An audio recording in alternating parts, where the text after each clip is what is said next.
किती किती ड्युटी किती असते? 5 वाजता आलोय आता. एक अच्छा, रात्री एक नंतर परत चेंज आहे का? 8 तासाची ड्युटी. Shift wise. हे जे सोडलेले MH25 गाडी, हे जीप, हे जी जीप आहे हा म्हणजे RTO कडनं काय घ्या तिथलं चालू करा अंधारातलं. ह्या सगळ्या बंद आहेत. म्हणजे अशा ठिकाणी काही पुण्यात जे प्रकार घडला ते या अंधारातल्या ठिकाणी या ठिकाणी घडू शकते. आणि CCTV नाही आहे, काही नाही आहे. बघा की असं एसटी महामंडळाचा भोंगळा कारभार आहे सगळा. भोवळा कारभार. एसटी महामंडळाच्या बसेस एवढा अंधार आहे तर हे मोकळेचा पूर्ण. कोण आत गेलं, कोण काही केले, आत प्रसंग काही कळू शकत नाही.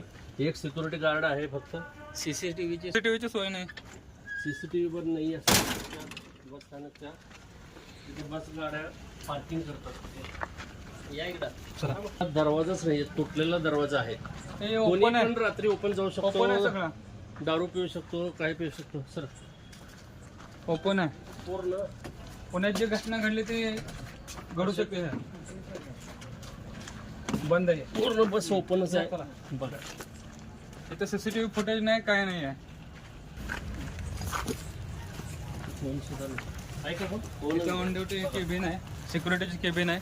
इथं आता सध्या तुम्ही पाहू शकता इथं कोणी सुद्धा नाही आहे.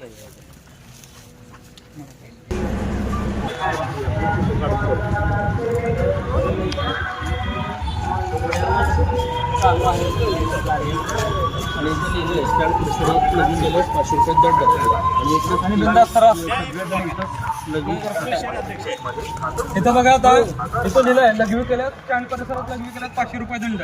पण सरास आणि इथं फक्त सगळं आता लघवी करून जातात उघड्यावर. बघा एसटी महामंडळातले एक प्रमुख आगार काय करतात, लक्ष द्यायला पाहिजे ना त्यांनी.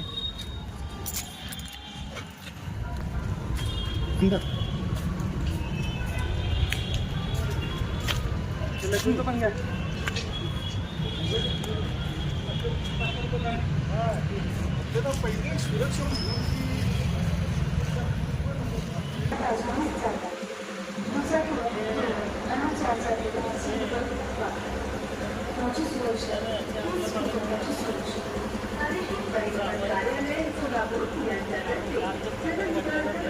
लक्ष ठेवण्यापेक्षा तुम्ही जिथं पॉईंट आहे तिथे ठेवा.